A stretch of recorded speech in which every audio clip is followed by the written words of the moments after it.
ಜೈ Hind guys, ಇವತ್ತಿನ ವಿಡಿಯೋದಲ್ಲಿ army DSSC application ನ ಹೇಗೆ ಫಿಲ್ ಮಾಡೋದು ಅನ್ನೋದ್ರ ಬಗ್ಗೆ ತಿಳ್ಕೊಳ್ಳೋಣ. ತುಂಬಾ ಕಮೆಂಟ್ಗಳು ಬರ್ತಾ ಇದ್ವು. ತುಂಬಾ ಮಕ್ಕಳಿಗೆ ನಾನು ಅಪ್ಲಿಕೇಶನ್ ಫಾರ್ಮ್ ಕೂಡ ವಾಟ್ಸಪ್ ಅಲ್ಲಿ ಪ್ರೊವೈಡ್ ಮಾಡಿದ್ದೀನಿ. ತುಂಬಾ ಕಮೆಂಟ್ಗಳು ಮಾಡ್ತಾ ಇದ್ದೀರಾ, ಸರ್ ಅಪ್ಲಿಕೇಶನ್ ಹೇಗೆ ಫಿಲ್ ಮಾಡೋದು ಅದೊಂದು ವಿಡಿಯೋ ಮಾಡಿ ಸರ್ ಅಂತ. ನಮಗೆ ತುಂಬಾ ಹೆಲ್ಪ್ ಆಗುತ್ತೆ. DD ಫಿಲ್ ಮಾಡೋದಕ್ಕೆ ಬರ್ತಾ ಇಲ್ಲ ಸರ್, DD ಎಲ್ಲಿ ತಗೋಬೇಕು, ಕಂಪ್ಲೀಟ್ ಆಗಿ ಒಂದು ಇನ್ಫಾರ್ಮೇಶನ್ ಕೊಡಿ ಸರ್, ಇದ್ರ ಬಗ್ಗೆ ಒಂದು ವಿಡಿಯೋ ಮಾಡಿ ಸರ್ ಅಂತ ತುಂಬಾನೇ ಕಮೆಂಟ್ಗಳು ಮಾಡ್ತಾ ಇದ್ರಿ. ಅದಕ್ಕೋಸ್ಕರ ಈ ವಿಡಿಯೋ ಮಾಡ್ತಾ ಇದ್ದೀನಿ ಗಾಯ್ಸ್. ಬನ್ನಿ ಈಗ ಅಪ್ಲಿಕೇಶನ್ ಹೇಗೆ ಫಿಲ್ ಮಾಡೋದು ಅಂತ ನೋಡೋಣ. ಫಾರ್ಮ್ ಫಿಲ್ ಮಾಡೋದಕ್ಕೂ ಮುಂಚೆನೆ ಕೆಳಗಡೆ ಹೈಪ್ ಬಟನ್ ಕಾಣ್ತಾ ಇದೆ ನೋಡಿ, ಹೈಪ್ ಮಾಡಿ. ನೀವು ಹೈಪ್ ಮಾಡೋದ್ರಿಂದ ಈ ವಿಡಿಯೋ ಎಲ್ಲ ಮಕ್ಕಳಿಗೂ ರೀಚ್ ಆಗುತ್ತೆ, ಎಲ್ಲ ಮಕ್ಕಳಿಗೂ ಯೂಸ್ ಆಗುತ್ತೆ. ಮತ್ತೆ ಯಾರೆಲ್ಲ ಚಾನಲ್ ನ ಫಸ್ಟ್ ಟೈಮ್ ವಿಸಿಟ್ ಮಾಡ್ತಾ ಇದ್ದೀರಾ ಅವರು ಚಾನಲ್ ನ ಸಬ್ಸ್ಕ್ರೈಬ್ ಮಾಡ್ಕೊಂಡು ಬೆಲ್ ಐಕನ್ ನ ಕ್ಲಿಕ್ ಮಾಡಿ. ನಿಮ್ಗೆ ಫ್ಯೂಚರ್ ಅಲ್ಲಿ ಒಳ್ಳೊಳ್ಳೆ ಜೆನ್ಯೂನ್ ಆಗಿರುವಂತ ಇನ್ಫಾರ್ಮೇಶನ್ ಗಳನ್ನ, ಅಪ್ಡೇಟ್ ಗಳನ್ನ ಕೊಡ್ತಾ ಇರ್ತೀನಿ. ಇವಾಗಲೇ ನಿಮ್ಗೆ ರಿಯಲೈಸ್ ಆಗಿರ್ಬೋದು ನನ್ನ ಚಾನಲ್ ಬಗ್ಗೆ. ಸೊ ನೀವು ಆಲ್ರೆಡಿ ಸಬ್ಸ್ಕ್ರೈಬ್ ಮಾಡಿದ್ರೆ ನಿಮ್ಮ ಫ್ರೆಂಡ್ಸ್ಗೂ ಕೂಡ ಸಬ್ಸ್ಕ್ರೈಬ್ ಮಾಡಿಸಿ, ಎಲ್ಲರಿಗೂ ಯೂಸ್ ಆಗಲಿ. ಬನ್ನಿ ಈಗ ಫಾರ್ಮ್ ಹೇಗೆ ಫಿಲ್ ಮಾಡೋದು ಅಂತ ತಿಳ್ಕೊಳ್ಳೋಣ. ಇದು application form, defence services staff college Wellington, the Nilgiris Tamil Nadu. ಇಲ್ಲಿ index number, reason of rejection, accepted, roll number ಎಲ್ಲ ಕೊಟ್ಟಿದ್ದಾರೆ. ಇದನ್ನ ನೀವೇನು ಫಿಲ್ ಮಾಡಕ್ ಹೋಗ್ಬೇಡಿ, ಇಲ್ಲಿ ಕ್ಲಿಯರ್ ಆಗಿ ಕೊಟ್ಟಿದ್ದಾರೆ ನೋಡಿ, ಫಾರ್ ಆಫೀಸ್ ಯೂಸ್ ಓನ್ಲಿ ಅಂತ. ಇದಿಷ್ಟನ್ನ ಹಾಗೆ ಬಿಟ್ಬಿಡಿ ಬಾಕ್ಸ್ ನ. ನೆಕ್ಸ್ಟ್ ನಾವು ಇಲ್ಲಿಂದ ಫಿಲ್ ಮಾಡ್ಕೊಂಡು ಹೋಗ್ಬೇಕಾಗುತ್ತೆ. ಮತ್ತೆ ಇಲ್ಲಿ ಪಾಸ್ಪೋರ್ಟ್ ಸೈಜ್ ಫೋಟೋನ ಹಾಕಿ, ರೀಸೆಂಟ್ ಫೋಟೋ ಆಗಿರ್ಬೇಕು, ಕಲರ್ಫುಲ್ ಆಗಿರ್ಬೇಕು, ಹಳೆ ಫೋಟೋ ಎಲ್ಲ ಬೇಡ. First one candidate name Ravikumar ಅಂತ ಇಟ್ಕೊಳ್ಳೋಣ. Next father name Prakash, date of birth ಹಾಕ್ಬೇಕು. ಇಲ್ಲಿ ಡೇಟ್, ಮಂತ್ ಮತ್ತೆ ಇಯರ್, ಮತ್ತೆ ages and last date for recipient of application. ಅಂದರೆ ಅಪ್ಲಿಕೇಶನ್ ಲಾಸ್ಟ್ ಡೇಟ್ಗೆ ನಿಮ್ಮ ಏಜ್ ಎಷ್ಟಾಗುತ್ತೆ ಅಂತ ಕೌಂಟ್ ಮಾಡಿಬಿಟ್ಟು ಬರೀಬೇಕಾಗುತ್ತೆ. ಅಪ್ಲಿಕೇಶನ್ ಲಾಸ್ಟ್ ಡೇಟ್ ಬಂದು ಜೂನ್ 12, 2026ಕ್ಕೆ ನಿಮ್ಮ ಏಜ್ ಎಷ್ಟಾಗ್ತಾ ಇದೆ, ಇಯರ್ ಎಷ್ಟಾಗ್ತಿದೆ, ಮಂತು ಮತ್ತು ಡೇಸ್, ಇದು ಮೂರೂ ಕೂಡ ಇಲ್ಲಿ ಮೆನ್ಷನ್ ಮಾಡಬೇಕಾಗುತ್ತೆ. ನಾನು ಸುಮ್ಮನೆ ಹಂಗೆ ಇಲ್ಲಿ 20 ಅಂತ ಬರೆದಿದ್ದೀನಿ. ಆ ಡೇಟ್ಗೆ ನಿಮ್ಮ ಡೇಟ್ ಆಫ್ ಬರ್ತ್ ಎಷ್ಟಾಗ್ತದೆ ಅಂತ ಕಂಪ್ಲೀಟಾಗಿ ಇಲ್ಲಿ ಮೆನ್ಷನ್ ಮಾಡಬೇಕಾಗುತ್ತೆ guys. Next one category, general, SC ST OBC ESM EWS, ನಿಮ್ದು ಯಾವ ಕ್ಯಾಟಗರಿ ಬರುತ್ತೆ ಅದನ್ನ ಇಲ್ಲಿ ಬರೀರಿ. ನೆಕ್ಸ್ಟ್ ಎಕ್ಸ್ ಸರ್ವಿಸ್ ಮೆನ್, ಇದು ನೋ ಅಂತಾನೆ ಇದೆ ಆಲ್ರೆಡಿ. ನೆಕ್ಸ್ಟ್ ಒಂದು PWBD, ಇದು ಅಷ್ಟೇ ನೋ ಅಂತಾನೆ ಇದೆ, ಹ್ಯಾಂಡಿಕ್ಯಾಪ್ಟ್ ಗಳಿಗೆ ಇದು. ನೆಕ್ಸ್ಟ್ ಆಧಾರ್ ನಂಬರ್, ನಿಮ್ಮ 12 ಡಿಜಿಟ್ ಆಧಾರ್ ನಂಬರ್ನ ಇಲ್ಲಿ ಬರೀರಿ. ಮೊಬೈಲ್ ನಂಬರ್ನ ಬರೀರಿ. ಅದಾದ್ಮೇಲೆ ವ್ಯಾಲಿಡ್ ಇಮೇಲ್ ID, OTP ಎಲ್ಲ ಬರಬೇಕು, ಇಮೇಲ್ ID ಮತ್ತೆ ಮೊಬೈಲ್ ನಂಬರ್ಗೆ. ಮತ್ತೆ ಇನ್ನೊಂದು ಇಂಪಾರ್ಟೆಂಟ್ ಏನಂದ್ರೆ, ನೀವು ಬರೆಯುವಂತ ಮೊಬೈಲ್ ನಂಬರು ಆಧಾರ್ಗೆ ಕನೆಕ್ಟ್ ಆಗಿರ್ಬೇಕು ಗೈಸ್, ಇದು ನೆನಪಿರ್ಲಿ. ನೆಕ್ಸ್ಟ್ ಐಡೆಂಟಿಫಿಕೇಶನ್ ಮಾರ್ಕ್ಸ್ 1 ಅಂದ್ರೆ ನಿಮ್ಮ ಬಾಡಿಯಲ್ಲಿ ಏನಾದ್ರು ಮಾರ್ಕ್ಸ್ ಇದ್ರೆ ಅದನ್ನ ಬರೀರಿ. For example, a black mole on right hand ಅಂತ ಇದೆ. ಮೋಲ್ ಅಂದ್ರೆ ಕಪ್ಪು ಚುಕ್ಕಿ ಕಾರಾಳು ಅಂತ ಹೇಳ್ತೀವಿ. ಇದು ಕಾಮನ್ ಆಗಿ ಎಲ್ಲರ ಬಾಡಿಯಲ್ಲಿ ಇದ್ದೇ ಇರುತ್ತೆ. ಎಲ್ಲಿದೆ ಅಂತ ಫೈಂಡ್ ಔಟ್ ಮಾಡಿ ಅದನ್ನ ಬರೀರಿ. ಮತ್ತೆ 2 ಪಾಯಿಂಟ್ ನ ಕೇಳಿದರೆ, ಸೆಕೆಂಡ್ ಮಾರ್ಕ್ ನ A cut mark on left leg ಅಂತ ನಾನು ಕೊಟ್ಟಿದ್ದೀನಿ. ನಿಮ್ ಬಾಡಿಲಿ ಏನಾದ್ರು ಪರ್ಮನೆಂಟ್ ಆಗಿರೋ ಗಾಯದ ಗುರುತು, ಕಟ್ ಗುರುತು ಈ ತರ ಇದ್ರೆ ಹಾಕಿ. ಸೆಕೆಂಡ್ ಕಾಲಮ್ ಅಲ್ಲಿ ನೀವೇನಾದ್ರೂ ಸೆಂಟ್ರಲ್ ಗೌರ್ಮೆಂಟ್ ಅಲ್ಲಿ ಆಲ್ರೆಡಿ ಜಾಬ್ ಮಾಡ್ತಾ ಇದ್ರೆ ಇಲ್ಲಿ ಡೀಟೇಲ್ಸ್ ಹಾಕ್ಬೇಕು. Date of appointment, name of post, present post held, present pay level. ನೀವು ಫಸ್ಟ್ ಟೈಮ್ ಅಪ್ಲೈ ಮಾಡ್ತಾ ಇರೋದು, ಆಲ್ರೆಡಿ ನೀವು ಯಾವ ಜಾಬ್ ಮಾಡ್ತಾ ಇಲ್ಲ ಅಂದ್ರೆ ಇದನ್ನ ಹಾಗೆ ಬಿಟ್ಬಿಡಿ, ಎಂಟಿ ಬಿಟ್ಬಿಡಿ, ಇದ್ರಲ್ಲಿ ಏನು ಬರೆಯಕ್ ಹೋಗ್ಬೇಡಿ. ನೆಕ್ಸ್ಟ್ ಎಜುಕೇಶನಲ್ ಟೆಕ್ನಿಕಲ್ ಕ್ವಾಲಿಫಿಕೇಶನ್ ಬಗ್ಗೆ ಕೇಳ್ತಾ ಇದ್ದಾರೆ.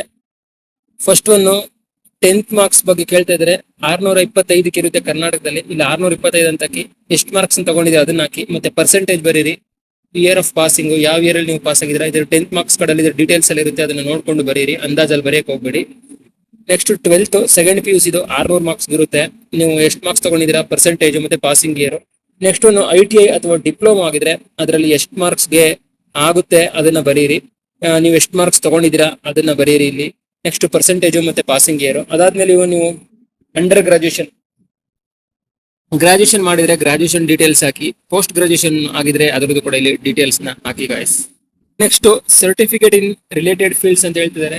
ಇಲ್ಲಿ ಯಾವ ಹುದ್ದೆಗೆ ನೀವು ಅಪ್ಲೈ ಮಾಡ್ತಾ ಇದ್ದೀರಾ ಆ ಹುದ್ದೆಗೆ ರಿಲೇಟೆಡ್ ಆಗಿರುವಂತ ಸರ್ಟಿಫಿಕೇಟ್ಗಳು ನಿಮ್ಮ ಹತ್ರ ಇದ್ರೆ ಅದನ್ನ ಜೆರಾಕ್ಸ್ ಮಾಡಿಸಿ ಆ ಸರ್ಟಿಫಿಕೇಟ್ ನ ನೀವು ಫಾರ್ಮ್ ಜೊತೆಗೆ ಅಟ್ಯಾಚ್ ಮಾಡಬೇಕಾಗುತ್ತೆ. ನೆಕ್ಸ್ಟ್ ಎಕ್ಸ್ಪೀರಿಯನ್ಸ್ ಕೂಡ ಕೇಳ್ತಾ ಇದ್ದಾರೆ.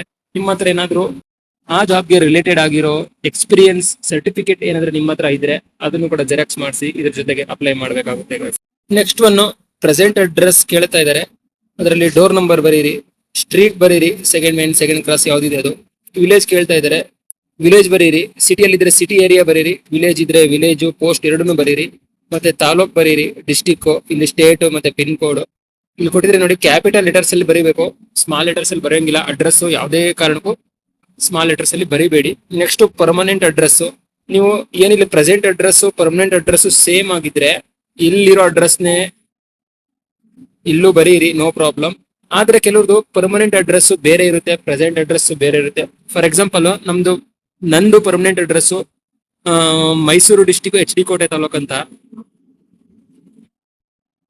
ಆದ್ರೆ ನನ್ನ ಪ್ರೆಸೆಂಟ್ ಅಡ್ರೆಸ್ ಮೈಸೂರಲ್ಲಿ ಇರೋದು, ಇವಾಗ ಸಿಟಿ ಮೈಸೂರಲ್ಲಿ. ಸೊ ನೀವು ಅದೇ ತರ ನೋಡ್ಕೊಳ್ಳಿ, ನಿಮ್ಮ ಪರ್ಮನೆಂಟ್ ಪ್ರೆಸೆಂಟ್ ಎರಡು ಒಂದೇ ಆಗಿದ್ರೆ ಇಲ್ಲೇನ್ ಬರೀತೀರಾ ಇಲ್ಲೂ ಅದನ್ನೇ ಬರೀರಿ.